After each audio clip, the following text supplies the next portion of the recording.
Hello guys, welcome back to my channel. সিরিজের আরেকটি নতুন পর্বে সকলকে স্বাগত জানাই। তো এর আগের ভিডিওতে আমরা এমিক টুলকিট সম্পর্কে জেনেছিলাম এবং এমিক টুলকিট কিভাবে আমাদের কোডের স্ট্রাকচারটাকে খুব অতি অল্প কোডে সেই স্ট্রাকচার বিল্ড আপ করছে সেটা সম্পর্কে আমরা জেনেছিলাম। এবং আজকের ভিডিওতে আমরা জানবো যে ডিসেন্ট সিলেক্টর। আমরা টোটাল 8 রকম সিলেক্টরের কথা জেনেছিলাম, যে 8 রকম সিলেক্টর কি কি রয়েছে। তার মধ্যে 4 রকম সিলেক্টর আগে আমরা দেখেছিলাম, বাদ বাকি যে 4 রকম সিলেক্টর রয়েছে সেটা আজ এই ভিডিওতে জানবো। তো এর আগের ভিডিওতে আমরা প্যারেন্ট চাইল্ডের যে সম্পর্ক রয়েছে, কাকে আমরা প্যারেন্ট বলবো এবং কাকে চাইল্ড বলবো সে সম্পর্কে এর আগের এমিক টুলকিট যে ভিডিওটি রয়েছে সেই ভিডিওতে আমরা জেনেছিলাম। তো প্যারেন্ট এবং চাইল্ড সকলে আশা করি বুঝতে পেরেছেন যে প্যারেন্ট আর চাইল্ড কাকে বলা হয়। তো প্যারেন্ট চাইল্ড যদি বুঝে যেতে পারেন তাহলে এরপরে যে সমস্ত সিলেক্টর রয়েছে সেই সিলেক্টরে বুঝতে কোনো অসুবিধা হবে না। তো প্রথমে আসছি ডিসেন্ট সিলেক্টর। তাহলে এই সিলেক্টরটা কি না, a descent selector in CSS is used to select elements that are nested with a specified parent element।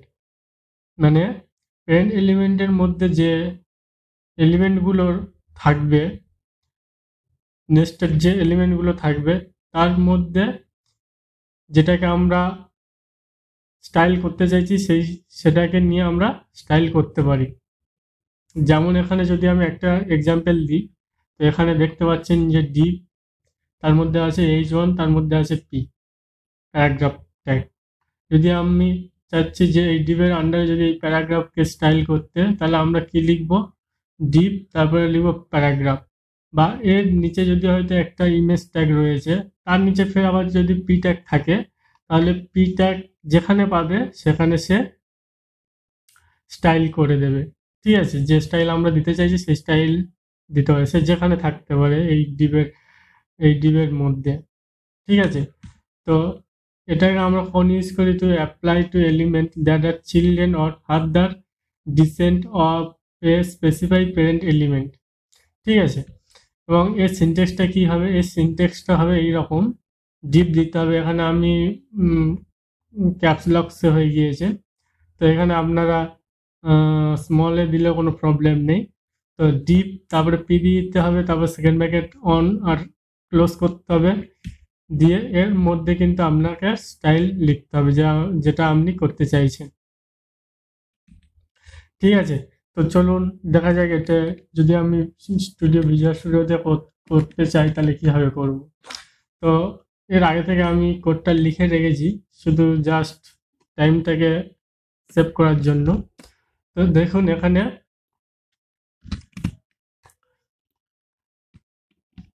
Deep নিয়েছি, তো ডিপের আন্ডারে যদি H1 দিই,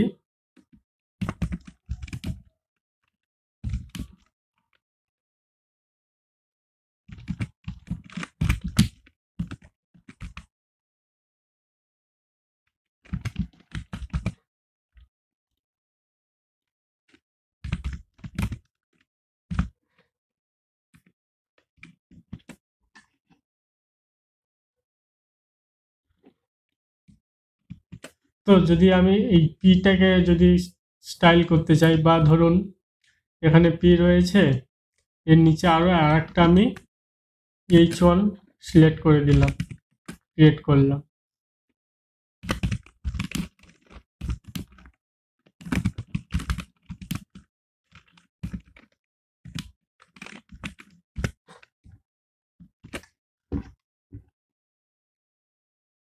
তো দেখুন এখানে ফার্স্ট H1 এসছে এবং তারপর যে সেকেন্ড H1 এর যে ট্যাগটা দিয়েছিলাম সেটা এসছে।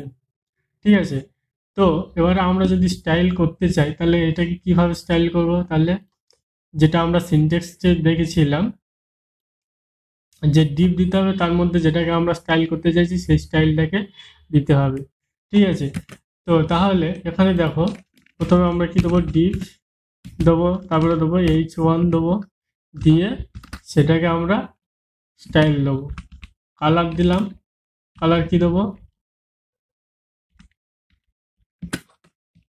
সেভ করলাম। তো দেখো দুটো রাখতে কালার সেভ চেঞ্জ হয়ে গিয়েছে। যদি এই H1 ট্যাগটা যদি এখানে থাকতো, এই H1 এর ফের H1 এর পরে যদি থাকতো, তাহলে সেটা আমাদের স্টাইলটা কিন্তু চেঞ্জ হয়ে যাবে। যেটা আমরা দিয়েছি সেই একই স্টাইল থাকবে, কোনো চেঞ্জ হবে, মানে এই ডিপের আন্ডারে যত H1 পাবে সব কিন্তু সেম কালার দিয়ে দেবে। তো ঠিক আছে, তো আশা করি আমরা বুঝতে পেরেছেন যে ডিসেন্ট সিলেক্টরটা কি। তো এবারে আমরা নেক্সট জানবো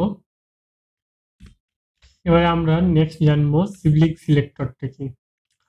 যে সিবলিং সিলেক্টর কি না, এই sibling selector a sibling selector in CSS is used to select elements that share a same parent element and are positioned next to each other in the HTML structure. তো এর স্ট্রাকচারটা কি এরকম হবে, same আগেকার মতন, ডিপ H1 এবং P।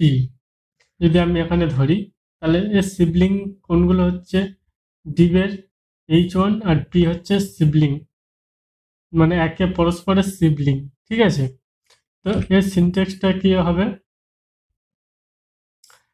Sorry, কখন আমরা এটাকে ইউজ করব, when you want to style a group of elements that share the same parent are related to each other। ঠিক আছে, তো সিনট্যাক্সটা কি, H1 প্লাস P দিয়ে সেখানে আমরা স্টাইলগুলো আমরা লিখে দেবো। তো সেটা কীভাবে করব আমরা, তো ভিজুয়াল স্টুডিও কোডে চলো। তো এখানে সিবলিংয়ের যে এটা রয়েছে সেটা করে দিয়ে দিচ্ছি দিস,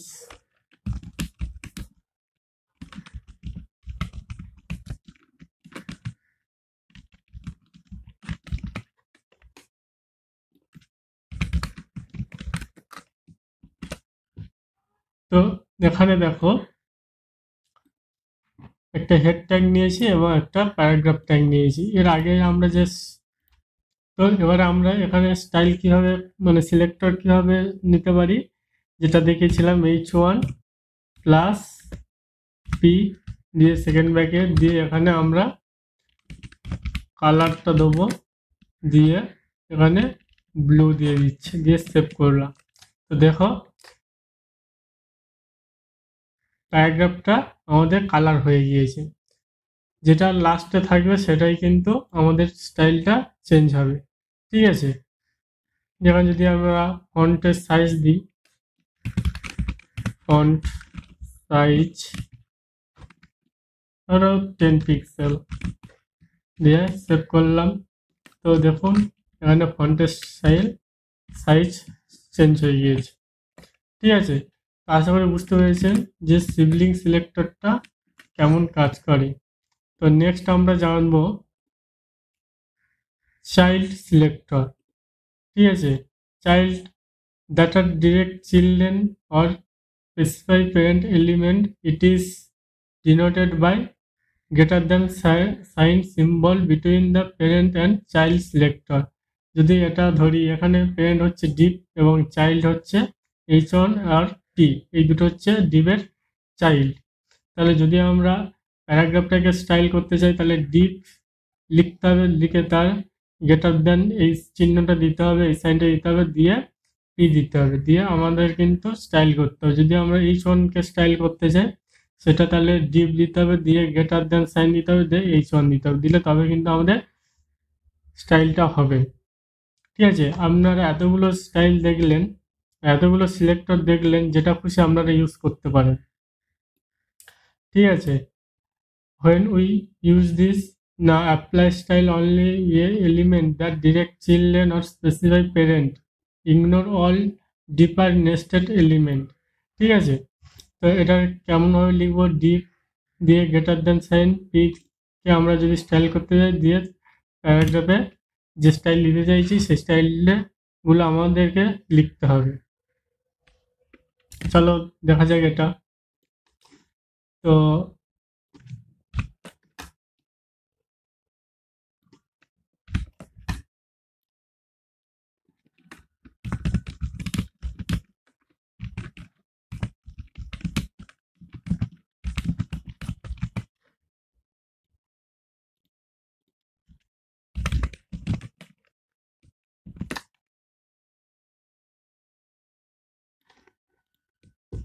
তো সেভ করলাম, করে তাহলে চাইল্ডের জন্য আমরা কি দেখেছিলাম,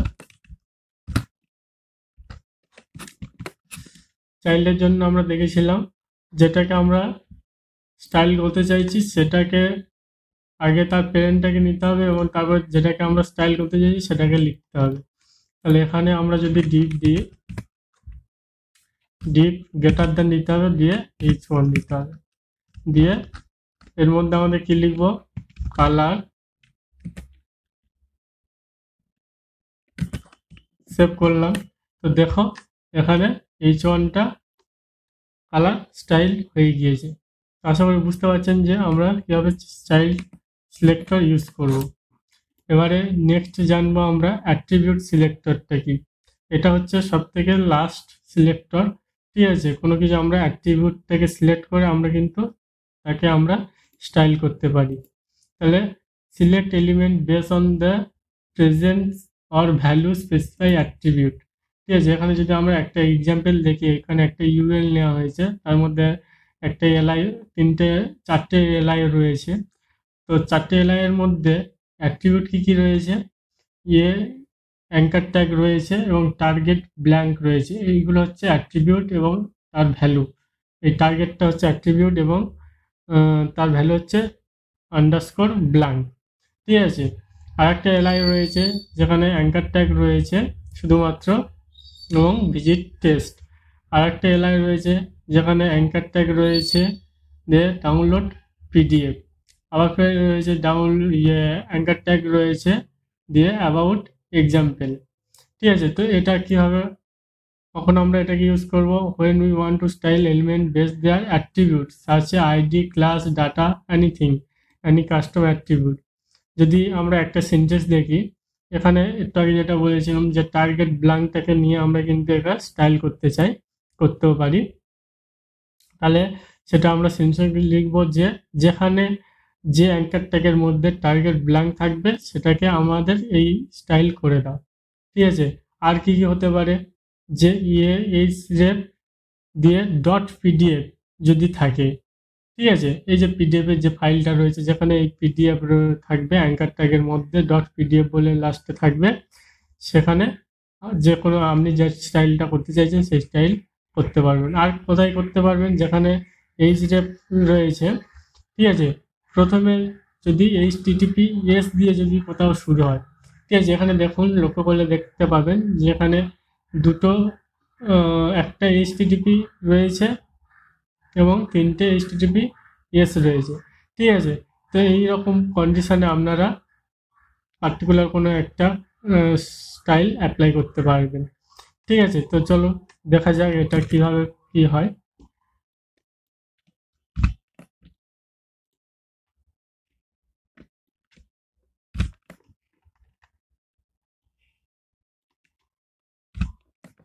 দিয়ে সেভ করলাম।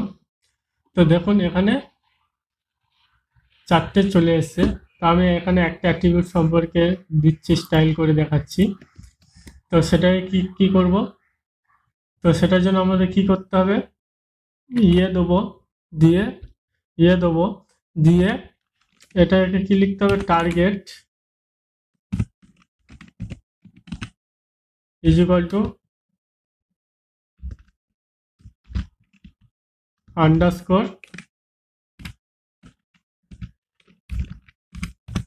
ব্ল্যাঙ্ক, দিয়ে সেকেন্ড ব্র্যাকেট দেবো। দিয়ে যদি আমরা এটাকে টেক্সট ডেকোরেশন কি করব, আমরা নান করে দেবো, ঠিক আছে। আর কালার কি করব, কালার করব এটাকে ভায়োলেট, দিয়ে সেভ করলাম। তো দেখো এখানে টেক্সট ডেকোরেশন নান হয়ে গিয়েছে কি এবং কালারটা চেঞ্জ হয়ে গিয়েছে। ঠিক আছে, এখানে যদি আমি সাইজ যদি দিতে চাই, ফন্ট সাইজ 50 পিক্সেল, সেভ করলাম। তো দেখো এখানে ফন্টের সাইজ শুধুমাত্র যেখানে টার্গেট যদি ব্ল্যাঙ্ক রয়েছে সেইখানে শুধুমাত্র স্টাইলটা হয়েছে, আর অন্য অন্য কোথাও কিন্তু স্টাইল হয়নি। ঠিক আছে, তো বুঝতে পারছেন যে কীভাবে আমরা অ্যাট্রিবিউট সিলেক্টরটা ইউজ করতে পারি। তো আশা করি বুঝতে পেরেছেন।